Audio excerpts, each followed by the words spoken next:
Thanks for joining me again on the second chapter of Discovering and Exposing the Introvert Leader. In the last chapter, we talked about the difference between leadership and management, what leadership is, and brushed on the idea of introverts making fantastic leaders. So in this chapter, we explore the one key factor that I believe introverts have that make us exceptional at leading teams. It was a Monday morning. We all gathered for the whole team meeting that the company uses to celebrate the successes of the previous week and to make announcements and set expectations for the new week. It was also the first Monday after I officially took the role of lead producer for the company. As I was introduced to the team I worked for over the past 2.5 years, I made it a point to keep my speech short as I really didn't like the attention of a public forum, and I knew that I had to hit the ground running and set the expectations of how I see we will be working together going forward. This role is an interesting one as it was one with a need but no job scope. It was born out of the need to fill the management hole that was left behind after the previous head of production left. And because it's been hastily put together, there was no clear job scope except, do what the previous head of production did. And you still have to manage all the projects that you're currently running. Having led teams before, I knew I was really good at team management and decision making, especially in the fast-paced, sketchy information kind of environments. But what I was not really good at was long-term resource planning. And of course, I didn't have the luxury of time to get the training for it now. My team and I knew what we were up against, so there was no wool to pull over their eyes. And while there were some systems in place, we were navigating into an uncharted territory with the uncertainty of an uncertain economy. So the best place to start, I figured, is to go with my first instinct: be humble and be honest. So with no pretense of authority or ego, I started. I stand on the shoulder of giants. This was to remind the team of the wonderful head of productions that have come before, and that I was going to build on what we have and hopefully make it even better. I then followed up quickly with the acknowledgement that I can't do this alone and I will need all their support to make it work. I'm not sure if everyone's glad just because I kept it short, but it did set the stage for how I was to lead the team in the months ahead. So what exactly is humility, specifically humility in leadership? It's not about constantly being negative about yourself. It's not about not accepting praise when praise is given, or playing second fiddle. Humility actually isn't about you at all.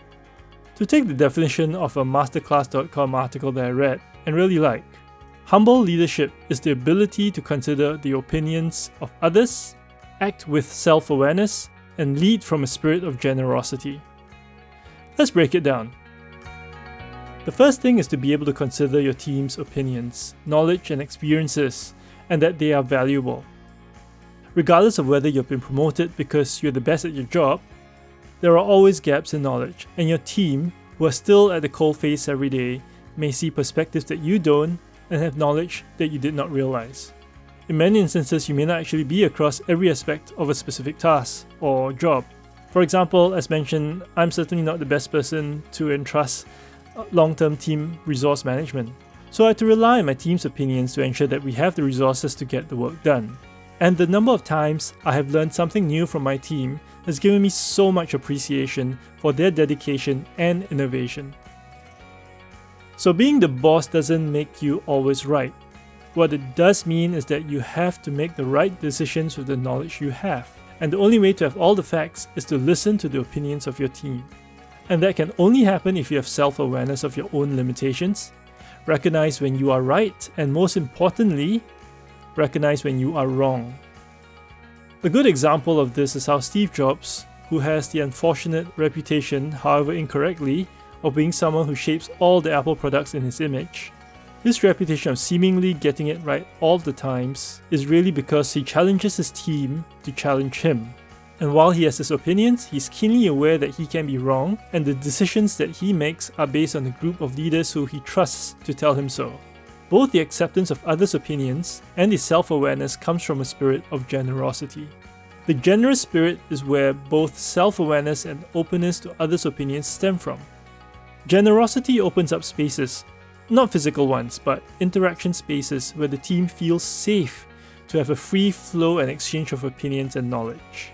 If the leader can create spaces where each person in the team feels confident to share their ideas and opinions, it will flow on to their confidence in work, as they will feel that their efforts and expertise matter. You'll be surprised that humble leadership can work on almost any team you can imagine. When I was a reserve officer in the military signal corps, I had to take a platoon of men into one of the most communication dead zones in the world. Most of these men have worked with a previous officer and have established a relationship with him. I was new. While Colonel Jessup in the movie A Few Good Men says, "Men follow orders," this is the Reserve Corps.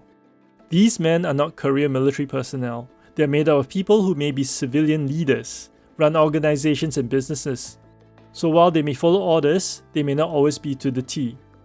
So my first order of business was to get this relatively cohesive team to work together well with me by building an environment of communication and trust, using old-fashioned military management with a very healthy dose of humility. It wasn't easy, but within 7 days of the prep time to the actual training exercise, we built that trust, and for the training exercise managed to establish one of the best communication networks in the training zone and kept it running for 3 days during the whole operation. I'll go into details about how that happened in a future chapter. The point of this chapter is that humble leadership is a way of leading that can bring people and teams together to implement and make something better. Through the creation of interaction spaces, great decisions can be made, and greater team spirit and work satisfaction can be achieved with the team. I believe introverts make fantastic humble leaders, because listening and self-awareness are already part of our natural instinct. By channeling this introversion, we are but a short step from being a humble leader. I'm in no way saying that extroverts can't be humble leaders. Extroverts can just be as effective in humble leadership, but the steps that they need to make to be that humble leader is different from the introvert. So I would like to invite both extroverts and introverts who are leaders or planning to be one to email me if you have some insight or questions about humble leadership or observations about humble leadership. I would love to hear from you. You can email me at franklyrollingheads@gmail.com. In the next chapter, I'll be talking about mindset change from going from a worker to a leader. I'll talk to you again in 2 weeks.